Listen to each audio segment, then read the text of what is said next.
ನಮಸ್ತೆ ಸ್ನೇಹಿತರೆ, divine light spiritual academy YouTube ಚಾನಲ್ಗೆ ಸ್ವಾಗತ.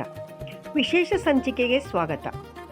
PSSM ಸಂಸ್ಥಾಪಕರಾದ ಬ್ರಹ್ಮರ್ಷಿ ಪಿತಾಮಹ ಡಾಕ್ಟರ್ ಸುಭಾಷ್ ಪತ್ರಿಜಿಯವರ ಪಾದ ಪದ್ಮಗಳಿಗೆ ನಮಸ್ಕರಿಸುತ್ತಾ, ಸತ್ಯಪಯಣದ ಪುಸ್ತಕ ಬರೆಯಲು ರೂವಾರಿಗಳಾದ ಬ್ರಹ್ಮರ್ಷಿ ಪತ್ರಿಜಿಯವರು ಈ ಪುಸ್ತಕದ ಬಗ್ಗೆ ಹೇಳಿದ ಮಾತುಗಳು ಮುತ್ತಿನಂತಹ ಈ ಕಿರುಹೊತ್ತಿಗೆ.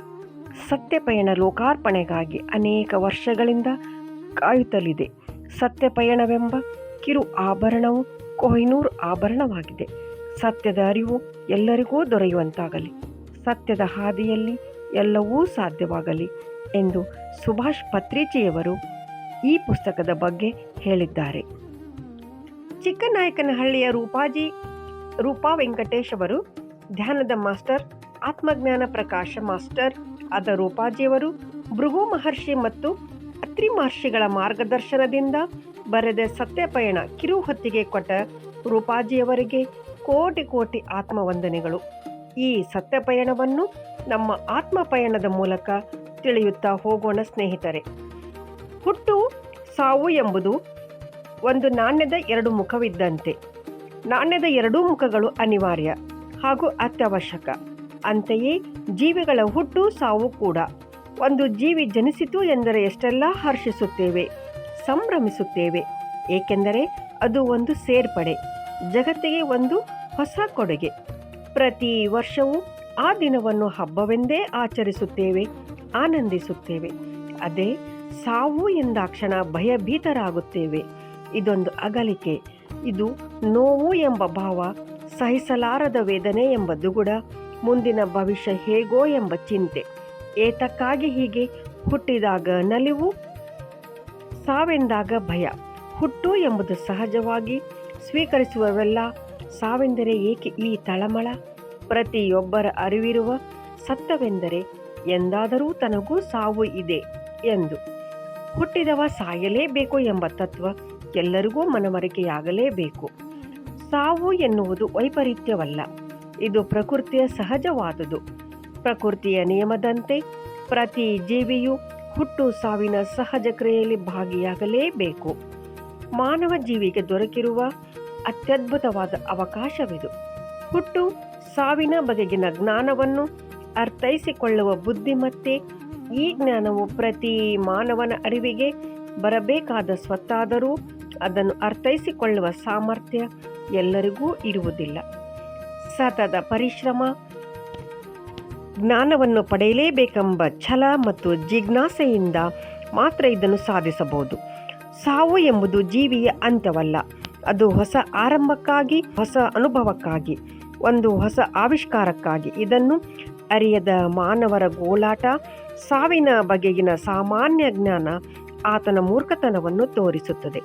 ಪ್ರಸ್ತುತ ಸಮಯದಲ್ಲಿ ಪ್ರತಿಯೊಬ್ಬರೂ ಈ ಜ್ಞಾನವನ್ನು ಪಡೆಯುವುದು ಅತಿ ಅವಶ್ಯಕವಾಗಿದೆ.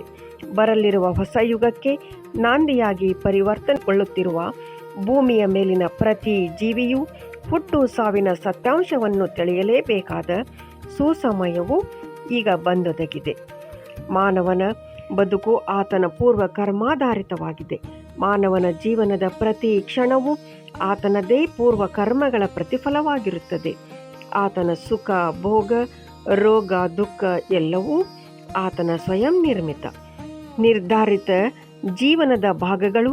ಹುಟ್ಟು ಜೀವನದಂತೆಯೇ ಸಾವು ಕೂಡ ಸ್ವಯಂ ನಿರ್ಧಾರಿತ. ಅಂದರೆ ಪ್ರತಿ ಆತ್ಮಗಳು ತನ್ನ ಜನ್ಮ, ಜೀವನ ಹಾಗೂ ಮರಣಗಳ ಸನ್ನಿವೇಶಗಳನ್ನು ತಾನೇ ಸೃಷ್ಟಿಸಿಕೊಳ್ಳುವ ಸಾಮರ್ಥ್ಯವನ್ನು ಹೊಂದಿದೆ. ಈ ಸಮಯದಲ್ಲಿ ಅವುಗಳಿಗೆ ಒತ್ತಡ ಹೇರುವುದಾಗಲಿ ಸಹಾಯ ಮಾಡುವವರಾಗಲಿ ಯಾರೂ ಇರುವುದಿಲ್ಲ. ತನ್ನ ಒಂದು ಜನ್ಮದ ಅಂತ್ಯದ ನಂತರ, ಅಂದರೆ ಶರೀರವನ್ನು ತ್ಯಜಿಸಿದ ನಂತರ, ತನ್ನ ಕರ್ಮದ ಲೆಕ್ಕಾಚಾರವನ್ನು ಸ್ವತಃ ತಾನೇ ಪರಿಶೀಲನೆ ಮಾಡಿಕೊಂಡು ತನ್ನ ಮುಂದಿನ ಜನ್ಮದ ಬಗ್ಗೆ ನಿರ್ಧಾರವನ್ನು ತೆಗೆದುಕೊಳ್ಳುತ್ತದೆ. ಪ್ರತಿ ಜೀವಿಯ ಪ್ರತಿ ಕರ್ಮಗಳು, ಪ್ರತಿ ಘಟನೆಗಳು ಸೂಕ್ಷ್ಮ ಯಂತ್ರದಲ್ಲಿ, ಅಂದರೆ ಆಶಿಕ್ ರೆಕಾರ್ಡ್ನಲ್ಲಿ ತರಂಗಗಳ ರೂಪದಲ್ಲಿ ನಮೂದಿಸಲ್ಪಟ್ಟಿರುತ್ತವೆ. ಇದರ ಆಧಾರದ ಮೇಲೆ ಪ್ರತಿ ಆತ್ಮವು ತನ್ನ ಮುಂದಿನ ಪಾತ್ರವನ್ನು ಆಯ್ಕೆ ಮಾಡಿಕೊಳ್ಳುತ್ತದೆ. ಪ್ರತಿ ಸಲ ಹೊಸ ಜನ್ಮ ಪಡೆದಾಕ್ಷಣ ಈ ಕಾರ್ಯವು ನಡೆಯಲೇಬೇಕು.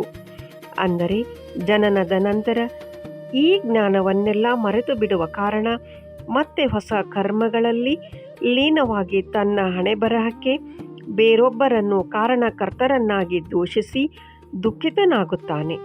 ತನ್ನ ಹಣೆಬರಕ್ಕೆ ತಾನೇ ಜವಾಬ್ದಾರಿ, ಇತರರ್ಯಾರೂ ಹೊಣೆಗಾರರಲ್ಲವೆಂಬುದನ್ನು ಅರಿತು ಜೀವಿಸಬೇಕಾದುದು ಮಾನವನ ಕರ್ತವ್ಯವಾಗಿದೆ. ಆದರೆ ಬಹುತೇಕ ಮಂದಿ ಇದಾವುದರ ಪರಿವೆಯೂ ಇಲ್ಲದೆ, ಯಾವುದನ್ನೂ ತಿಳಿಯುವ ಗೋಜಿಗೆ ಹೋಗದೆ, ತಮ್ಮದು ತಮ್ಮವರು ಆಸ್ತಿ ಅಂತಸ್ತಿನ ಬಗ್ಗೆಯೇ ಯೋಚಿಸುತ್ತಾ ಅವುಗಳಲ್ಲಿಯೇ ಮುಳುಗೇಳುತ್ತಿದ್ದಾರೆ. ಆದರೆ ತಾನೇ ನಿರ್ಣಯಿಸಿಕೊಂಡ ಸಾವು ಬಂದೊಡನೆ ಹಪಹಪಿಸುತ್ತಾರೆ. ತಮ್ಮ ಸಾವನ್ನು ಕಂಡು ಭಯಭೀತರಾಗುತ್ತಾರೆ. ಕಾರಣ ಸಾವಿನ ಬಗೆಗೆ ಅಜ್ಞಾನ, ಸಾವಿನ ನಂತರ ನಡೆಯುವ ತನ್ನ ಪಯಣದ ಬಗೆಗಿನ ಅಜ್ಞಾನ. ಮೇಲೆ ತಿಳಿಸಿದಂತೆ ಪ್ರತಿ ಆತ್ಮವು ತನ್ನ ಪಾತ್ರದ ಆದಿ ಅಂತ್ಯವನ್ನು ನಿರ್ಣಯಿಸಿಕೊಂಡು ಭೂಮಿ ಎಂಬ ರಂಗಮಂಟಪಕ್ಕೆ ಪ್ರವೇಶಿಸುತ್ತದೆ. ಪಾತ್ರವನ್ನು ನಿರ್ವಹಿಸುವ ಸಂದರ್ಭದಲ್ಲಿ ಮಾಯೆಯ ಲೋಕಕ್ಕೆ ಒಳಗಾಗಿ ತಾನು ನಿರ್ವಹಿಸುತ್ತಿರುವುದು ಪಾತ್ರ ಮಾತ್ರ. ಇದು ರಂಗಮಂಟಪವೆಂಬ ಅರಿವನ್ನು ಮರೆತು ತಾನೇ ಪಾತ್ರವಾಗಿ ಆ ಪಾತ್ರವೇ ಸತ್ಯವೆಂಬ ಮಿಥ್ಯದಲ್ಲಿ ಮುಳುಗಿ ಒಪ್ಪಿಕೊಂಡು ಜೀವಿಸುತ್ತವೆ. ಆದರೆ ಹೇಗೆ ಜೀವಿಸಿದರೂ ಕೊನೆಗೆ ಪಾತ್ರದ ಅಂತ್ಯವಾಗಲೇಬೇಕಲ್ಲವೇ? ಹಾಗಾದರೆ ಪ್ರತಿಯೊಬ್ಬರ ಅಂತ್ಯದ ನಂತರ ಏನಾಗುತ್ತದೆ? ಅಂತ್ಯದ ನಂತರ ನಡೆಯುವುದೆಲ್ಲವೂ ಎಲ್ಲರಿಗೂ ಒಂದೇ ಅನುಭವವೇ. ಇದು ನನ್ನ ಆಂತರ್ಯದಲ್ಲಿ ತುಡಿಯುತ್ತಿದ್ದ ದ್ವಂದ್ವ ಯುದ್ಧವಾಗಿತ್ತು. ನನ್ನ ಅಂದರೆ ರೂಪಾಜಿಯವರ ಈ ಪ್ರಶ್ನೆಗಳಿಗೆಲ್ಲ ಮಹಾನ್ ಮಹರ್ಷಿಗಳಾದ ಭೃಗು ಮಹರ್ಷಿ ಮತ್ತು ಅತ್ರಿ ಮಹರ್ಷಿಯವರು ಉತ್ತರ ನೀಡಿ ರೂಪಾಜಿಯವರ ಸಂದೇಹವನ್ನೆಲ್ಲ ನೀಗಿಸಿದರು. ಈ ವಿಷಯಗಳ ಕುರಿತು ಅದ್ಭುತ ಜ್ಞಾನವನ್ನು ಪ್ರಸಾದಿಸಿದ ಮಹಾತ್ಮರಿಗೆ ನಮ್ಮೆಲ್ಲರ ಕೋಟಿ ಕೋಟಿ ಆತ್ಮವಂದನೆಗಳನ್ನು ತಿಳಿಸೋಣ. ಈ ಅದ್ಭುತ ಜ್ಞಾನಬೋಧನೆಯನ್ನು ಅವರದೇ ವಾಕ್ಯಗಳಲ್ಲಿ ಈ ಮುಂದಿನ ವಿಡಿಯೋದಲ್ಲಿ ತಿಳಿಯೋಣ. ಲೈಕ್ ಮಾಡಿ, ಶೇರ್ ಮಾಡಿ, ನಿಮ್ಮ ಅನಿಸಿಕೆಗಳನ್ನು ಕಮೆಂಟ್ನಲ್ಲಿ ತಿಳಿಸಿ. ಶುಭವಾಗಲಿ.